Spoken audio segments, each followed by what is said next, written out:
Hello, good evening. Welcome. This is Hot Edition. We're live from Anu Sabata Desawe Kanda, also live on Kesme 107.1 in Tamale. We're live on W93.5 in and beyond. Lawyers for the embattled former Signals Bureau director says the Attorney General's prosecution of his client contradicts earlier stance of prosecution only after a substantial amount of evidence had been gathered. We'll give you details of that. Plus, the Ghana School Feeding Program terminates contracts for all its caterers across the country with immediate effect. This evening, we'll engage the PRO of the Secretariat. Stay with us here on Hot Edition on 3FM 92.7.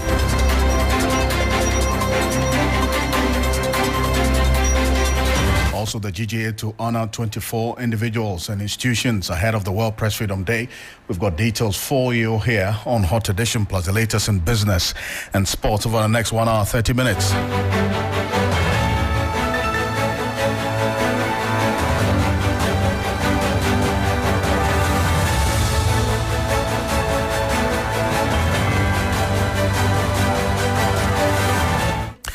Joining me for a summary of the news is Aisha Yakubu Khalid is here.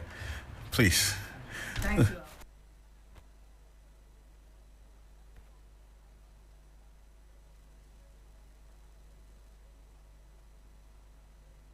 Earlier promises to act only with substantial evidence. Edubahin was remanded for 7 days over concerns he could interfere with investigations. Education Minister Haruna Idrisu has warned school heads over substandard meals being served to students, citing concerns raised by the president. He threatened to revoke their power to procure food if the quality does not improve, despite the current policy granting them that authority. Also, the strike by TEU Ghana members as the KNUST is expected to be suspended on May 5 following GTEC's assurance that their concerns about governance representation will be addressed within 2 weeks. And President John Dramani Mahama has defended the appointment of Matilda Asante-Siedu as second deputy governor of the Bank of Ghana, highlighting her qualifications and the strategic importance of the role in restoring professionalism and public trust. And finally, energy and finance ministers have met with car power ship officials to address a $400 million debt owed by government amid threats by the power company to suspend operations, a move that could destabilize Ghana's electricity supply. Aisha, thank you so much. There's more news on 3news.com. Make some time and visit 3news.com.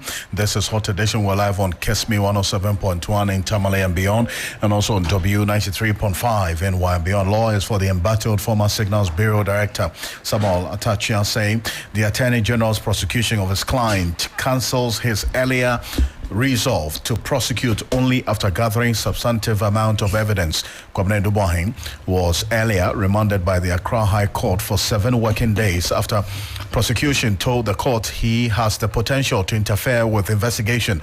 Lord Edwasare is our legal affairs correspondent. He was in court earlier today. He's joined me in the studio. Lord, what more do we know about this and the developments earlier today? Right, so Alfred, do you recall that yesterday the Attorney General, Dr. Dominic Aina, he held a quite lengthy presser, giving us all the details regarding the former Signals Bureau director and his wife, and then the third person, Mildred Donko, all the charges leveled against them and why they were doing so.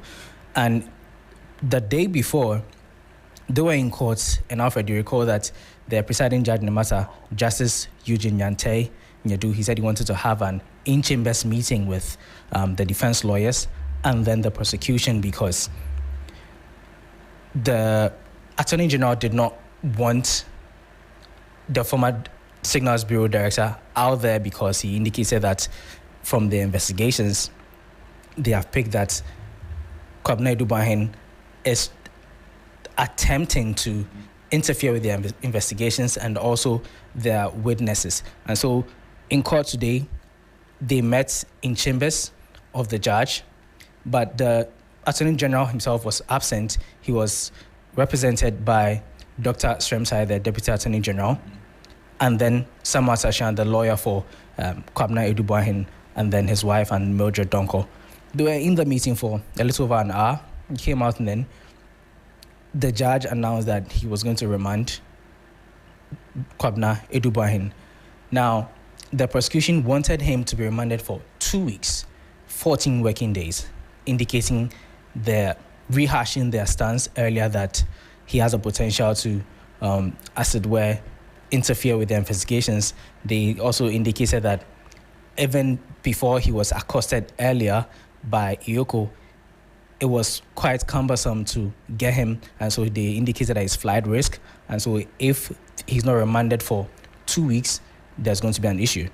But Samuel Atachia for Kwabena Edubuahin indicated that the Attorney General arrested him on March 20th, and then he was in their custody before he came to apply for the bail somewhere in April.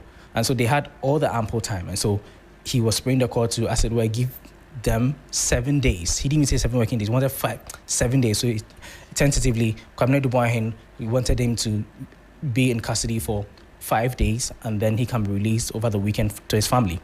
But after hearing the arguments, the presiding judge ruled that he be remanded, that's Kwabena Edubuahin, he be remanded into the custody for 7 working days. I mean, at some point, Samuel Atachia joked that it was on a lighter note that, I mean, we are in a government where they are touting 24 hours, so it cannot be the case that you need all 7 days. You can work over the weekend as well. But the judge maintained that they needed all 7 days because, as it were, they needed quite an amount of work to be done regarding the investigations. So he ordered the prosecution to file all the witness statements because, Alfred, the prosecution had indicated that they had certain special witnesses that they needed to bring on board and take their statement, for which reason they wanted Kwabena Edubuahin to be remanded. They were worried that he may interfere with their witnesses. And so he's been remanded, but get this, it's for 7 working days. 7 working days. The custody of the Economic and Organized Crime Office, EOCO. Not prison, not police, EOCO custody for 7 days. Now, we spoke to Samuel Atachia on how everything had panned out since they've been in court, and he described it as a storm in a teacup and said that, look, and Alfred, if you recall, when there was a lot of bashing on the Attorney General about the slow pace of prosecution, he did indicate that they want to mass up enough evidence so when they come at you, they're coming hard because they have everything. You'd recall that Dr. Stremsai actually mentioned on Ghana Tonight when he spoke to him some time ago, stressing this. So Samuel Atachia indicated that with what is happening now, it appears they do not have enough evidence against them, so it cancels their earlier stance that they are going to only prosecute when they have enough evidence. And so they're back in court on May 13, by which time they're expected to have filed all their witness statements. So we can listen to Samuel Atachia, who was speaking to journalists. I don't know what to He brought it to our attention. Let's see what they bring, you know. I mean, I don't want to, eat a meal which is not cooked. Yeah, I thought we should wait. And then what they said in the press, we will never prosecute anybody unless we have all the evidence. You see, this cancels the initial position. We don't have the evidence, but we rush the man to court and come and plead the court for more time. That's a travesty of justice, playing with the liberty of the individual and vain experimentation. Has your relationship with the Attorney General been damaged because of this case? He did say that since the beginning of this, for want of a better phrase, trial, you've not been picking his calls, among other things. Well, our relationship have not diminished, but I'm careful. Let's have a full conversation and somebody says that, I'm trying to, romance the Attorney General. There's a precedent. And I've been around for some time. I don't want to talk to the Attorney General, although we are very good friends, lest somebody might even go and interpret it. And somebody might even go and lick a tape. Atta is hobnobbing with the Attorney General so that you have some advantages. That is why I'm very quiet about it. I've been around for a long time, and the Attorney General knows it. I'm a senior at the bar. I'm not cheap.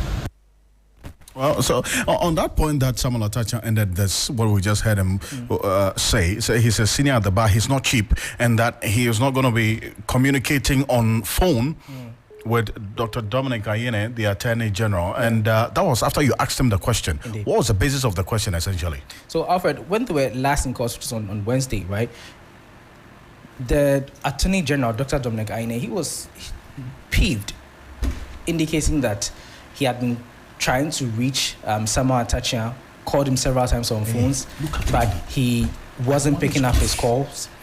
And Samuel Atacha was simply not responding to him per what Dr. Aine was saying. Now, Dr. Aine was, Samuel Atacha was indicating that they had ambushed them to bring them to court. This was on Wednesday.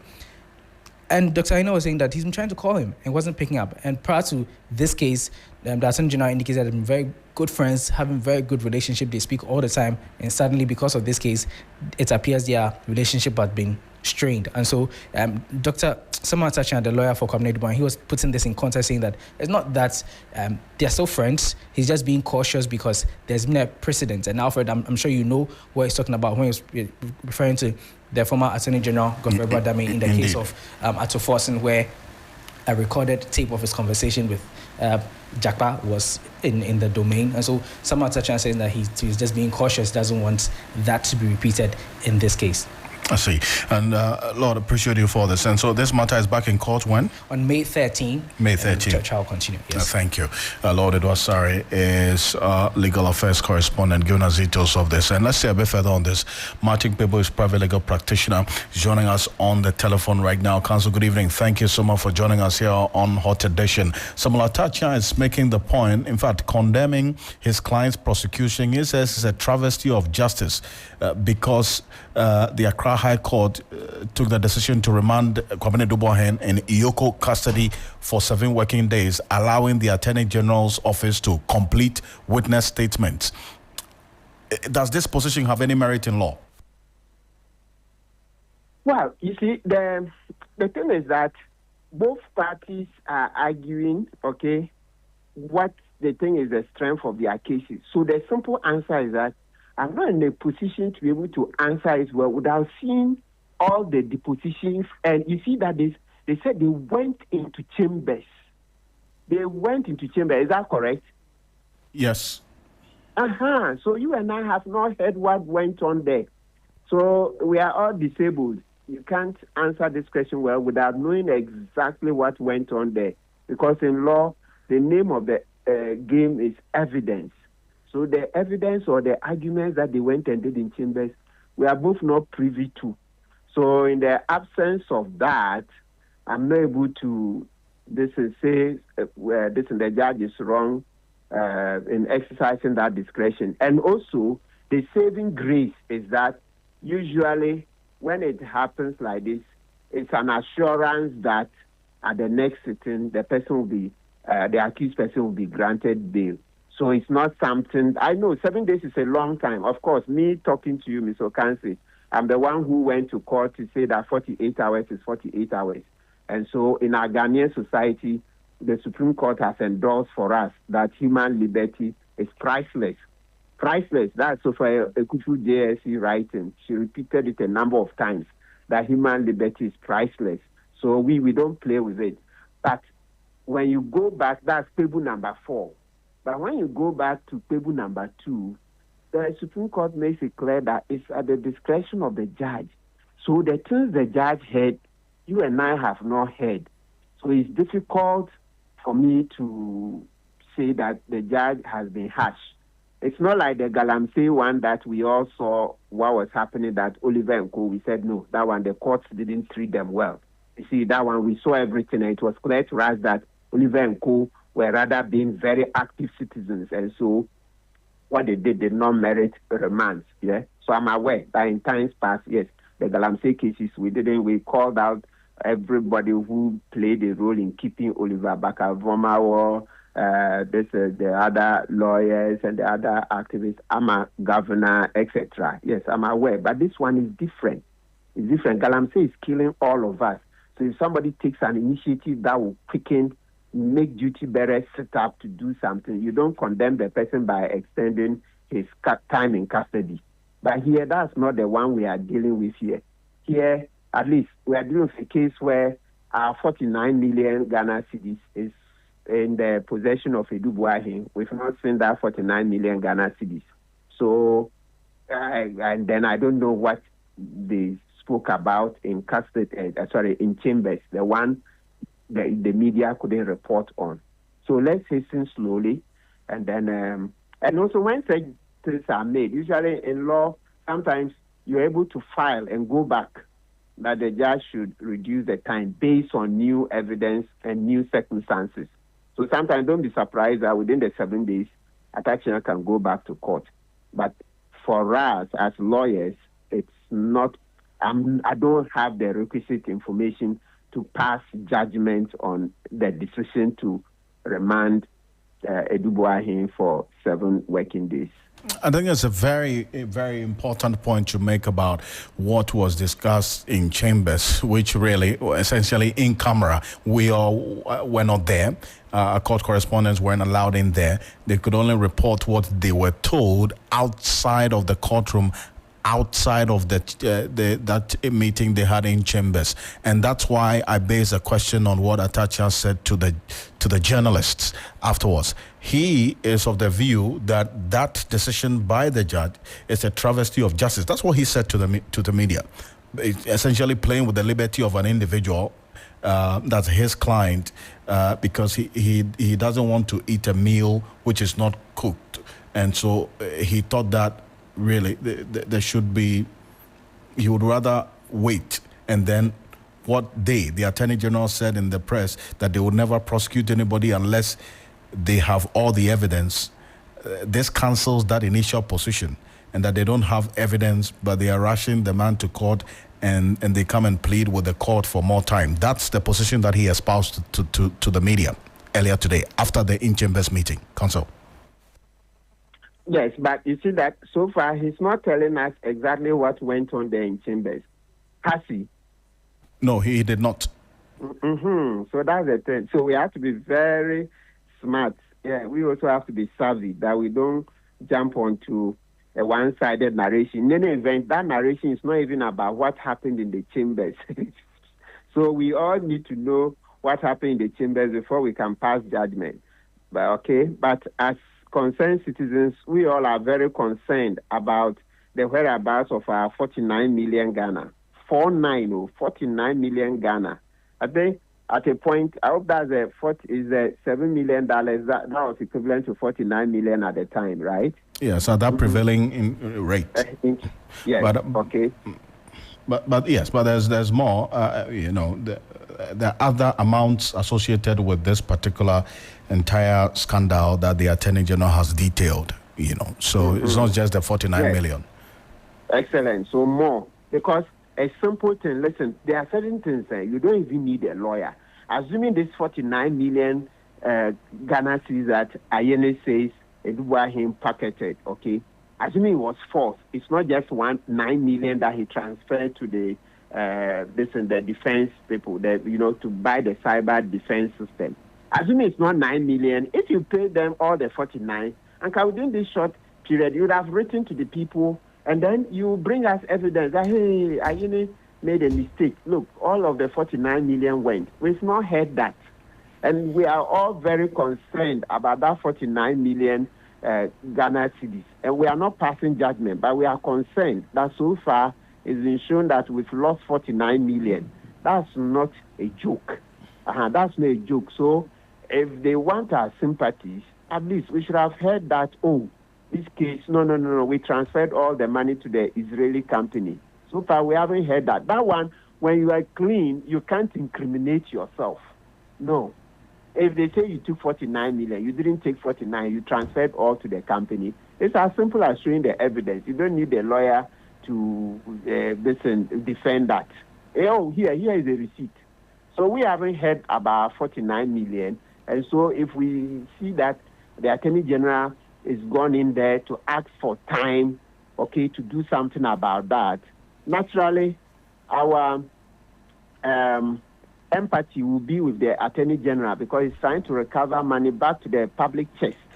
So the one who doesn't want that money to return has to be doing something, telling us something. So far, you remember how the Attorney General has shown how monies were used to buy Mayfair buildings, so many houses, it's like an estate by itself, etc. The simple question we are asking is, yes, we know about self-incrimination in law. He shouldn't say anything that will incriminate him. But the truth doesn't incriminate. The self-incrimination happens when you are involved, you've done something, and it looks like, hey, what you've done is wrong. so you are not sure, then keep quiet.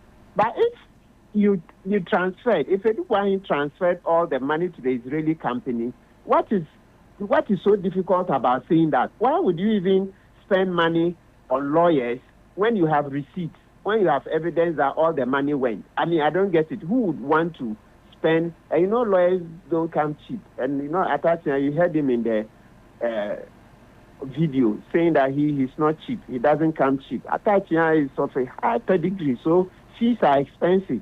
So if you transferred all the money, wouldn't you just go to your home or wherever to contact the company or even the whole archives when you left the office? You can show that, no, it's in this drawer. Ask the accountant. And it's not even bank transfer. The banks are still in business. Multiple sources. And can you just show us receipt? Here is the receipt. All of your money went to the Israeli company.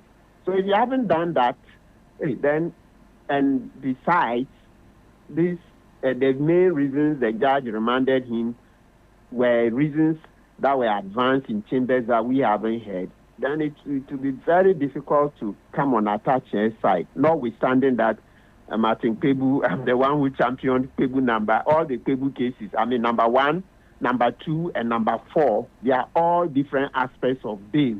So when it comes to bail, it tells you that I sleep, eat, and drink bail. I mean, I don't play with personal liberty. But it doesn't mean that any case at all, then every case, admit him to bail. No, it's on a case-by-case basis. The facts of each case will determine what I see.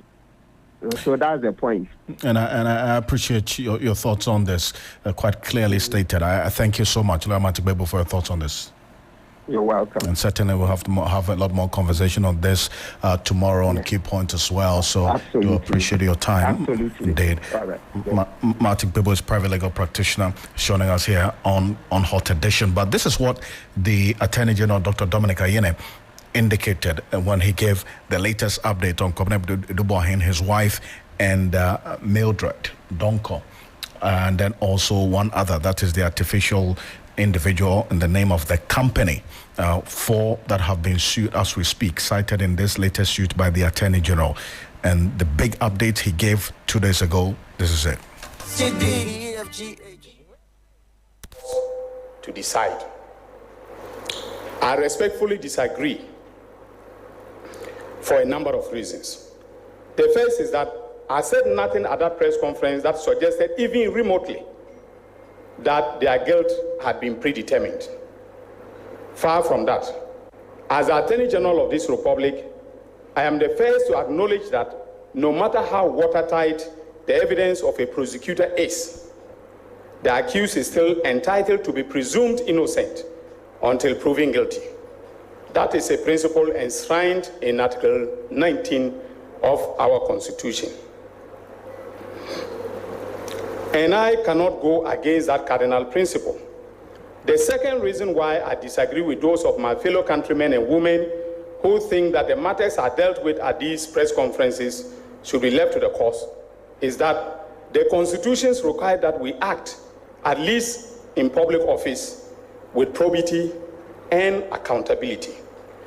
I see these press briefings, including the one I'm having today, as a way of breathing life into those cardinal values of our Constitution. Lastly, I think that there is absolutely nothing wrong with a prosecutor exhibiting confidence in his case. With particular reference to the case under review, the diligent investigations by the Economic and Organized Crimes Office led by Mr. Raymond Archer gives me a high level of hope and confidence that, all things being equal, I will obtain convictions on most, if not all, of the charges that I have preferred today. Besides the documentary evidence involving bank statements, deposit slips, check numbers, and so on and so forth, we have persons with deep knowledge of the matter who have agreed to testify at the trial. Persons with very deep knowledge, primary persons who were close to the action, have agreed after having been, interrogated, about what they know, they have agreed to testify in this matter. Ladies and gentlemen of the media, my fellow countrymen and women, Between March 2025, when I announced the arrest and detention of Mr. Eduboahin and his accomplices, and now, there has been some speculation as to whether my press conference was yet another piece of political propaganda. Some media houses actually claimed that I had been deceived into holding the press conference and that I had in turn misled His Excellency John Dramani Mahama, the President of the Republic. Let it be known that unlike some presidents in the past who were misled, His Excellency John Dramani Mahama is on top of his brief and cannot be misled. Indeed, if any appointee would mislead the President, it would not be his Attorney General. So everything I have told the President, I have evidence to prove it, and the docket is replete with documentary evidence of the wrongdoing that has been investigated.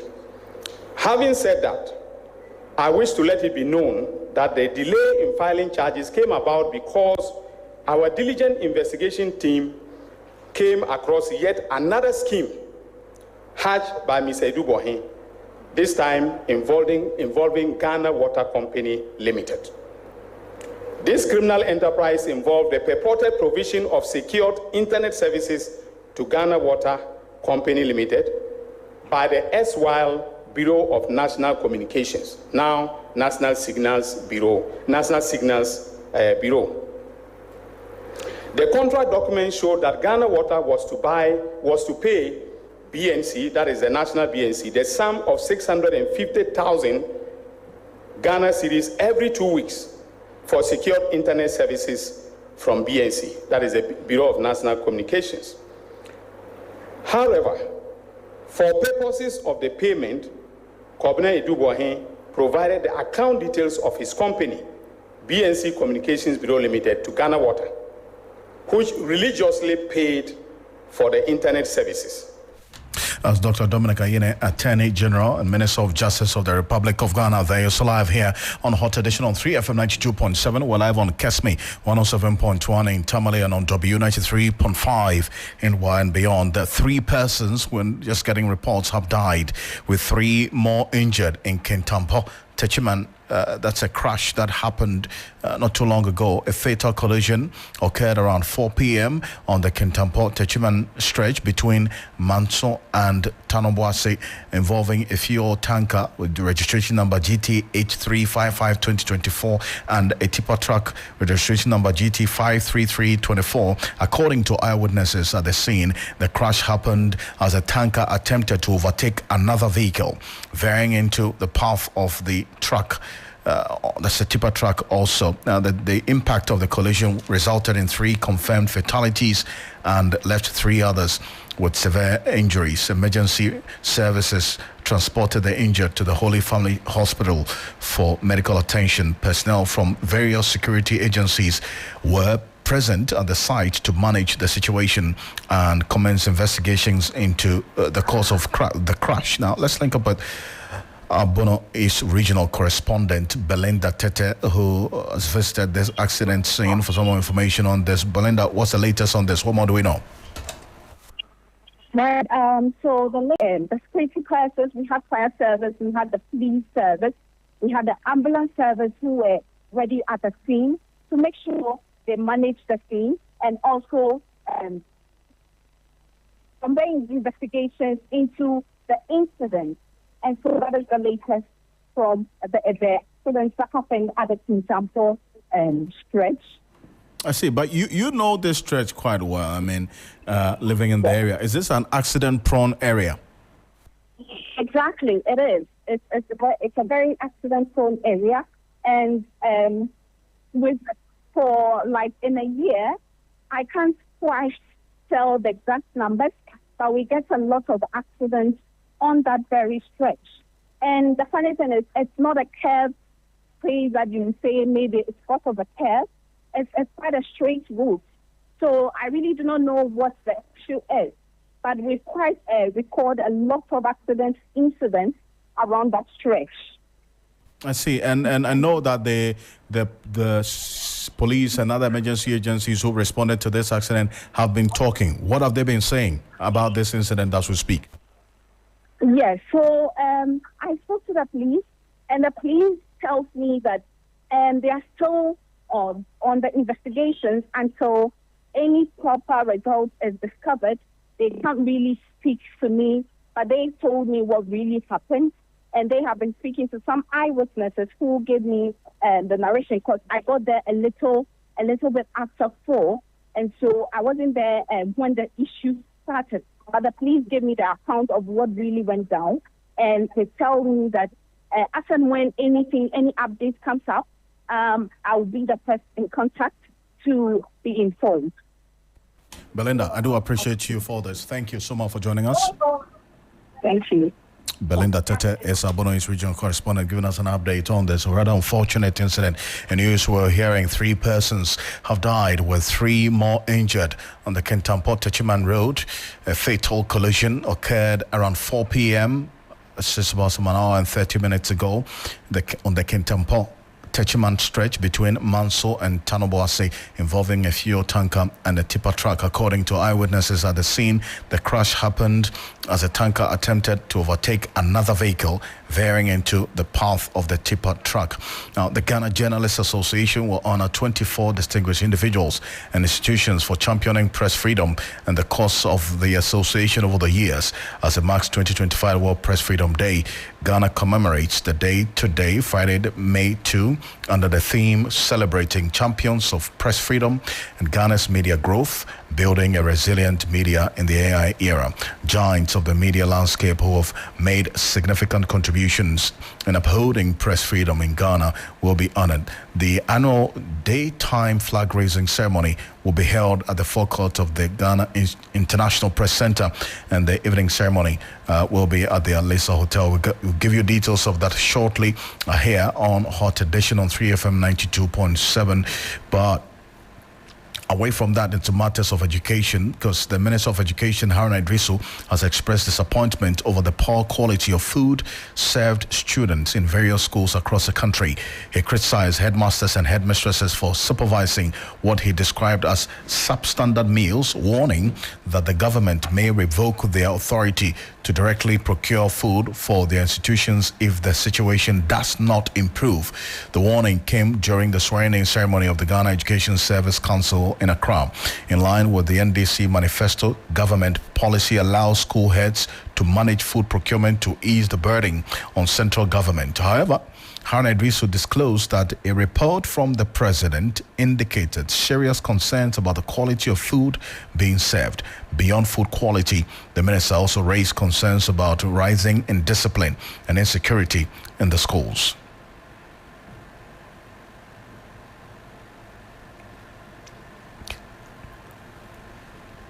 We'll give you details of that shortly. But while we're at it and still on the matters of education, the ongoing strike by members of the Teachers and Educational Workers Union at the Kwame Nkrumah University of Science and Technology is expected to be suspended, all things being equal, Monday, May 5. The decision follows assurances from the Ghana Tertiary Education Commission that the union's concerns will be addressed within 2 weeks. Tewu Ghana has been protesting what it describes as a lack of proper representation on the KNUST Governing Council. But following an assurance from the Ghana Tertiary Education Commission that the union's concerns will be addressed within 2 weeks, the strike is expected to be called off.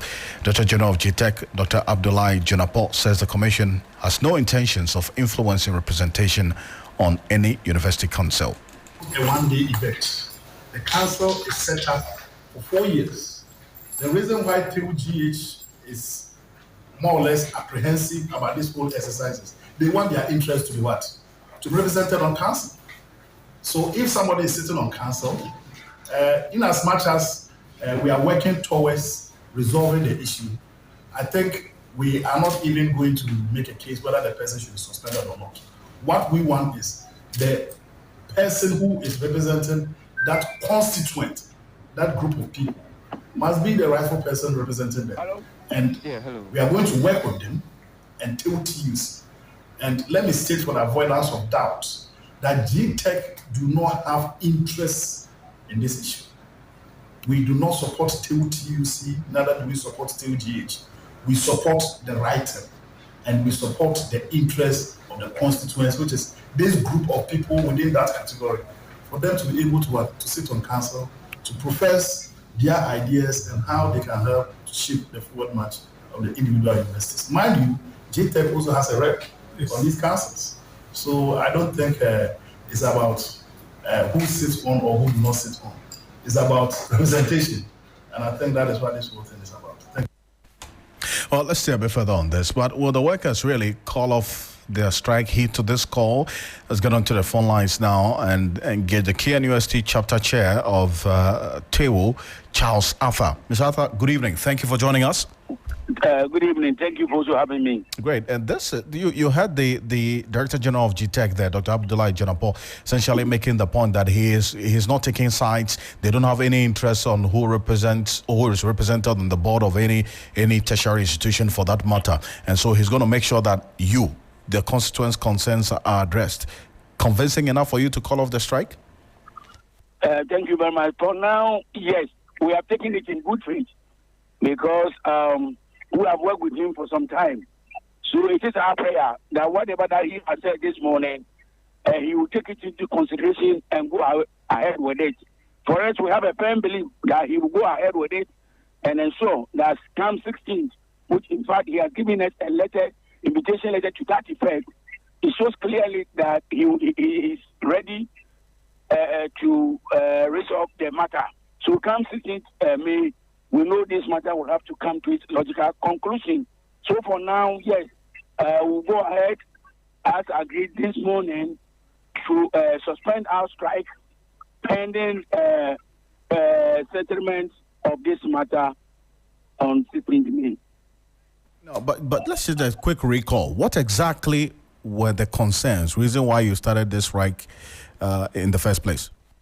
Thank you very much. The reason why we started this strike in the first place is that council representation, there's a council slot for a union. That union used to be Teachers and Educational Workers Union of Trade Union, which today, as we speak, there has been separation. So the unions have become two. Now it's who is to represent the union on council. That has become the problem. And we realize that when Tuesday, KNUST Council has been inaugurated, and when it was inaugurated, TUC representative has been sworn in. Then we said no. In Ghana, it does not happen because their membership is 123, and our membership is 789. And they are insisting that their name is in the act establishing the university. And we said, no, your name cannot be in the name establishing the university. And lo and behold, when we checked on the statute, the act, we realized, everybody was there, we realized that the name there is different from their name. Meaning it is a union slot. And if it's a union slot, per Labor Regulation 207, LI 1833, Section 10.1, organized labor. When there are two unions, the chief of labor officer comes in and do verification, and the one having representing the majority of the people who will be given the authority to lead the others. And that has been the norm in Ghana, and that is captured in the regulation. So when it happens like that, we say that no, it cannot be, and we strike. And by the grace of God, they have called us that we should sit down and look at the matter. I see. And so, really, as we speak, if this is not resolved by the assurance giving, then what next? It has to be resolved. Because if it has not been resolved, then it means that no one can be on the council for now. Because the person there is not a rightful person. It's not a rightful representative of the workers in KNUST. So in this case, he cannot be there. And so why was it there in the first place? It was wrong. It was done based on a wrong premise. And then we have drawn their attention to that fact that cannot be. And they have seen it and said that let's all come together and then look at it. So now, the Director General of GTEC has requested all public universities in Ghana to submit the list of TEU Ghana and TEU GUC of verification, which we are going to look at it come 16th May. So the meeting in the 16th May is going to be the GTEC and then the two unions plus Vice Chancellor's Ghana. We'll see how the things play out. But I thank you so much for the update. I do appreciate your thoughts on this. Thank you. Thank you very much. So you just heard there the chair of the Teachers and Education Workers Union, TEU KNUST branch, talking to us, giving us details of what they intend to do going forward after this. Charles Arthur there. But let's still stay on the matters of education and back to our earlier story where the Ghana School Feeding Program issued a statement which we have a copy of right now. They have announced the immediate termination of contracts for all its caterers across the country, according to this press statement released today, May 2, 2025, and signed by the National Coordinator Hajia Fatifago. No caterer currently engaging in cooking or has been engaged over the period under the program is permitted to cook for the third term of the 2024-2025 academic year. Now, the statement adds that all outstanding areas that they have been tagged and also identified as matters of concern to the school feeding program and then also the Ministry of Education should be addressed thereof. They have also outlined outstanding arrears for the second term will be paid in due course. The Secretariat says the decision is part of a broader restructuring exercise and promises to announce new modalities for recruiting fresh caterers in the coming days. The Ghana School Feeding Program is an initiative of the Comprehensive Africa Agriculture Development Program, Pillar 3, which seeks to enhance food security and reduce hunger among pupils in basic schools. The program is in line with the UN Sustainable Development Goals on hunger, poverty, and malnutrition. Alpha Siba is the public relations officer of the school feeding program. Joining me on the telephone in a bit. We'll have a conversation on what has led to this particular decision by the school feeding program. A bit more detail on that. As you may rightly be aware, there's been a number of cases where the school feeding caterers are owed. And they've always asked for the arrears be paid. Concerns have been raised about the quality of the food served the children as well in the schools. We'll try to raise them on the telephone to have a quick conversation on it. But Alpha Siba is joining us on the telephone. Unfortunately, we lost Alpha Siba.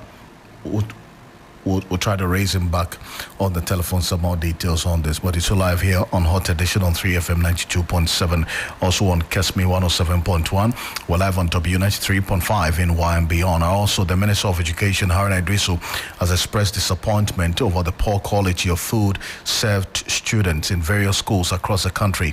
He criticized the headmasters and headmistresses for supervising what he described as substandard meals, warning that the government may revoke the authority to directly procure food for their institutions if the situation does not improve. And the warning came during the swearing-in of the Ghana Education Service Council in Accra earlier today. Education, the class should win when the Minister for Youth and Sports says he has no objection. But that is my thinking. And we trust that you have a number of legal issues in the school. I'm sure my Lord Justice will have a sober reflection of it and guide how we get them resolved, especially out of court. It's not neat enough that every day Winneba is in the news for the wrong reason. Forgive my words. University of Education is not a political institution. You are an academic institution, autonomous and independent, and it should reflect in what you do. Not every day you want to be seen with what goes on in the country to reflect our politics. That is wrong. And as I said, we don't interfere. We won't interfere in what you would be doing. The other is that we need to expand infrastructure for you to increase your absorption of applicants. I know that Vice Chancellor Stephen has been unhappy, and Director General of GES, thankfully you are on the council with him. How students exiting University of Education get access to your portal to get recruited, I think that it must be resolved and it should be resolved. We expect that that should be done seamlessly so that we get many of it. The other day, the president announced that deputy director position of teachers is a tricky one by your practice. If you're a director, you are posted to an office and no longer in the classroom. But because of the limitations act, many of them couldn't rise from deputy director to director and were denied legitimate entitlement of a social mobility upward. Government will review, and the president have directed that the Director General of GS and GS reviews that decision accordingly.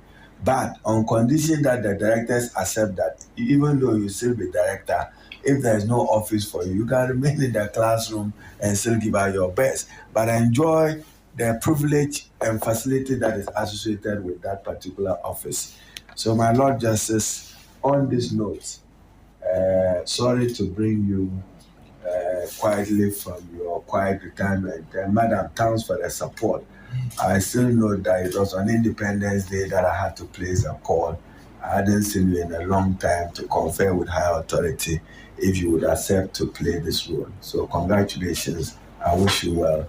And I trust that you will reposition the University of Education to take its place as Ghana, one of Ghana's important higher education institution which focuses on teacher education and have demonstrated some remarkable successes in the area of research. I thank you, my Lord, and members of the council. Asaran Idrisu, Education Minister there. Now, to our earlier story, as giants of the media landscape who have made significant contribution in upholding press freedom in Ghana will be honored. Now, as Ghana commemorates the day today, I'm talking about the World Press Freedom Day 2025 under the theme Celebrating Champions of Press Freedom and Ghana's Media Growth, Building a Resilient Media in the AI Era. The annual daytime flag raising ceremony will be held at the forecourt of the Ghana International Press Center and the evening ceremony at the Alisa Hotel. And one man who has played a key role in ensuring that the Ghana Journalists Association remained influential and impactful over the years while he was president is none other than Mr. Money, the former president of the Ghana Journalists Association, is joining us on the telephone right now. Mr. Money, thank you for joining us here on Hot Edition. It's a pleasure, Alfred. And it's been a while indeed. You're enjoying your quiet. And I've been monitoring all your tries. Keep them up. I thank you very much. Thank you. And this day must certainly mean something really good for you, and not just about the honors, but every year a day set aside to highlight the need for press freedom, is it not? Certainly, yes. Pivotal occasion for all journalists throughout the world, because freedom is our oxygen. Without freedom, the person becomes something else. And so we need to cherish press freedom now and forevermore. And rightly so. And for having been off the front line and sitting back watching how things are unfolding in the country, what would be your own assessment of press freedom in this country? I mean, beyond what the Press Freedom Index puts out there, I mean, what's your own assessment? Certainly, we come a long way from yesteryears when we were shackled by all kinds of obnoxious laws, when we were confronted by all kinds of challenges, when we were hobbled by all kinds of restrictions. Press freedom, yes, has come to stay in Ghana, but as Professor once said, once free is not forever free, and freedom is the possession of those who can defend it. So we need to defend press freedom at all times. What is happening reinforces the need for us to always sharpen our focus on our profession and fight against intimidation, against cyber threats and all that, politically motivated attacks against the media. So we have a long way to go, even though we become and to rate it this point. Once free is not forever free. So this is what to shape our response to the threat we surround us every day. And rightly so. And there are those who have made a proposal that beyond what the international bodies do in terms of putting together this press freedom index, some of which the factors that culminates into the index does not take into consideration as to homegrown or country-specific situations. There's been a proposal to have an African Press Freedom Index that addresses the peculiar challenges that journalists on the continent face. Would you support that? Also, as an insider, as far as the rankings are concerned, I will say that Ghanaians make input into the rankings. You know, they collect, they have people all over the world, and so the rankings in Ghana are done by Ghanaians and not outsiders. So they contact independent observers who do the scoring and they aggregate, and then they are reflected in the rankings. So it is not something somebody in Paris, the Reporters Without Borders who do the rankings. Ghanaians do the rankings, I know for sure. I appreciate your time. Thank you so much for joining us here. And to all your staff, we are holding aloft to the panel press freedom, and may you keep it up. Thank you so much, and I wish you well, sir. Thank you. Zafemani is former president of the Ghana Journalists Association, joining us here on Hot Edition. We're back shortly with the business news. Stay with us here on Hot Edition on 3FM 92.7. Ghana. It's a new year and Bills Microcredit is here to support your dreams. If you're not working but want to start a business, don't let money stop you. With just your Ghana card, you can get a loan to turn your ideas into reality. Already running a business? Need more capital? Or are you a salary worker looking for extra funds? Bills offers fast and easy loans with no collateral, no deposit, and no SUSI savings required. Wherever you are, whatever you need, Bills makes it happen. Call Bills Microcredit today. Call 0596 920 833 or 0302 200 390 and get started. Bills is licensed and regulated by the Bank of Ghana. Bills, financing your needs. Terms and conditions apply.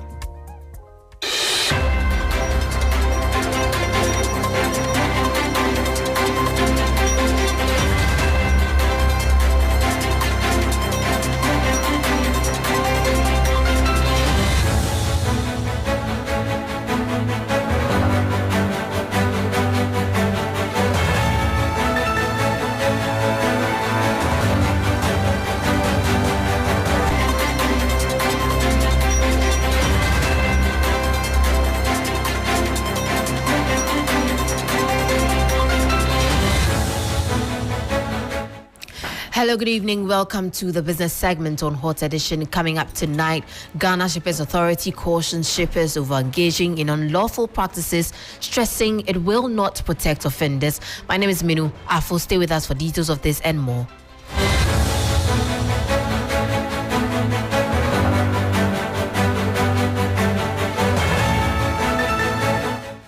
On all the details, the Ghana Shippers Authority has cautioned shippers and all other stakeholders against engaging in unlawful practices, including narcotics smuggling and the declaration of invoices and other malfeasance. Chief Executive Professor Ransford Jampo, during a working visit to some stakeholder institutions, including the Ghana Airports Company Limited, disclosed concerns of some illicit activities from exporters and shippers. He cautioned that the authority will not shield offenders and urged them to desist from such practices. We also try to sensitize them about the need for them to comply with rules of the country and regulations of these shipping service providers, etc. Just when I got here, I was told that somewhere last week or so, some shippers in trying to ship their wares smuggled narcotics, as part of their wares. These are not things that we'll have to encourage. And so we've been told, and we'll also sensitize the shipper community that yes, in as much as we try to protect your interest, in as much as we try to prevent shipper communities, shipping service providers from milking you dry, you must also do what is right. Okay, we protect you, but it doesn't mean that you have to smuggle narcotics or goods that must not be smuggled, and issues relating to under declaration and all that. These things do not help. You heard Chief Executive of the Ghana Shippers Authority, Professor Ransford Jampo, there. Now, government has been urged to expedite the development of gas commercialization infrastructure to utilize natural gas from the 3 oil production fields. Ghana continues to flare raw gas while relying on imports from Nigeria for power due to inadequate gas harvesting infrastructure. There's more in the following report. According to the 2024 Public Interest and Accountability Committee PIAC report, Ghana produced over 270,000 standard million cubic feet of raw gas from its Jubilee 10 and Sankofa Jinyame fields. However, over 28,000 standard million cubic feet, representing over 10% of total production, was flared due to inadequate infrastructure. Industry stakeholders have expressed concern over the continued gas flaring, while the country relies on imports for power generation. Co-chair of the Ghana Extractives Transparency Initiative, Dr. Steve Mantiao, has urged the government to accelerate infrastructure development to harness the gas effectively. My recommendation to government will be to speed up our gas harvesting infrastructure and gas commercialization infrastructure so that we are able to make effective use of the gas that we produce. We've been told that some quantum of gas has been lost to the state because that's make-up gas, because though we paid for it, we were unable to uptake the gas. That is some money that is lost and that we may not be able to recover any time at all. And so for me, the advice would be, let's speed up the infrastructure. Here now we are around Kumasi. Let's get to the north. If we can cross to Burkina, we can sell the gas to Burkina. We can sell the gas to Côte d'Ivoire and other places that may need the gas if we don't need it for our own use. And that over there was co-chair of the Ghana Extractives Transparency Initiative, Dr. Steve Mantiao, in that report. Away from that, the Bank of Ghana continues its monetary tightening measures aimed at tackling the persistent high inflation in the country. This is evident in hiking policy rate to 28%, followed 3 consecutive meetings where the rate was held steady at 27%. Finance and tax expert and head of finance at Merban Capital, Nelson Kujo Kwagbeji, says the Bank of Ghana's use of 56-day bill in recent times is part of its liquidity management strategy under open market operations to curb inflation. The Bank of Ghana, as the regulator of the financial system in Ghana, is responsible for maintaining price stability. And as part of its price stability measures, the Bank of Ghana can adopt so many tools, in making sure that the prices of goods and services are stable.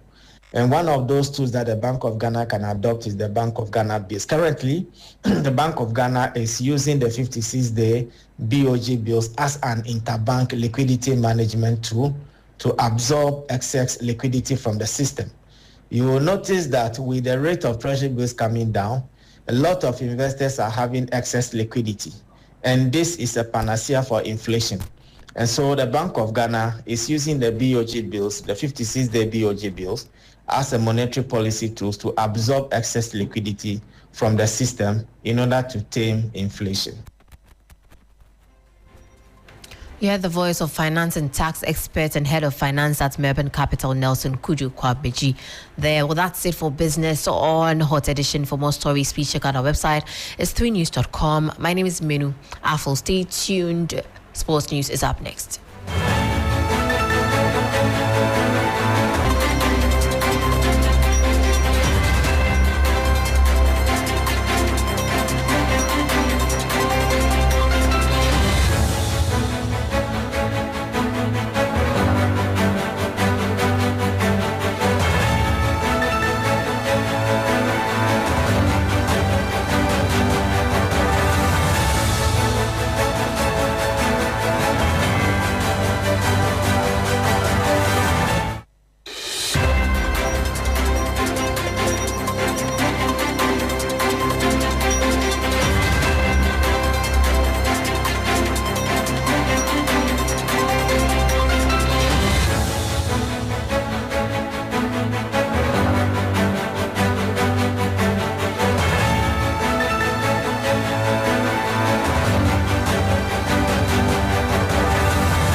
there for me. My coat of many colors.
Hello, good evening, and welcome to the sports segment here on Hot Edition on 3FM 92.7. My name is Reku Ampofo. This Sunday, the Accra Sports Stadium will see one of Ghana's football's fiercest rivalries as Hearts of Oak face Asante Kotoko in a matchday 30 showdown in the Ghana Premier League. Having previously used the University of Ghana Stadium for their home matches, Hearts of Oak returned to the capital's iconic venue after the facility was reserved for the African Schools Football Championships. Director General of the National Sports Authority, Yao Ampofo-Ankra, has assured fans the stadium is fully prepared to host the much-anticipated Super Clash. Absolutely. All measures, have been taken to ensure that the match will be played in perfect conditions. When I say perfect, if it rains, don't say Yao said it's perfect, but it can happen. Mother Nature has its own rules and the laws, but definitely we'll put everything in place to ensure the comfort of fans, security-wise, the police. We're hoping the Inspector General of Police would honor the invitation to attend this game. It would be a great honor to host the IGP here, and I think the two teams would also, live up to it. There'll be a lot of dignitaries and celebrities and ex-footballers and what have you. They'll all be here, and let's begin the reset for a new era of Hearts and Kotoko and Hearts, where the fans would come in numbers, behave themselves, have great football, and go home cheering the winner. And the losers obviously also accepting it in good faith. And that was Director General of the National Sports Authority, that's Yao Ampofo-Ankra. But we still stay with the Super Clash because that's the big talking point this weekend. Now, ahead of the match, former Asante Kotoko captain and goalkeeper Ibrahim Danlad, now with the Ethiopian side, Kofi SC, has backed his former team to come out on top against Hearts of Oak despite their recent challenges. I have a great feeling that this game is a must-win game for us, and I know the agenda 18 points can work easily when we win this game. So they should come in their numbers to support the team, and I know inshallah we'll win because Wampuku is back on his feet again with the goals he scored in the previous game. That tells you, and then he's a player who always score Hearts of Oak. So for me, if you tell me to predict, I'll even say Kwame Poku will score a goal in that game, and we will also get a clean sheet in this game. So it's an easy win for Kumasi Asante. And so let's do some more. This time here from the fans of Asante Kotoko, who are largely optimistic ahead of the game. Most of them believe that the switch from Prosper Natiogum to Karim Zito will spark a crucial victory in the Super Clash. Well, playing House of Folk is not a challenge at all. It's one of the easiest matches. But in a situation where the referees decide to be fair and handle matters in a situation that we all like, Kotoko will not have any challenge in beating House of Folk in Accra. Yeah, sure. We are very optimistic. For 4 continuous matches, we've beaten them. So this thing is not a new thing.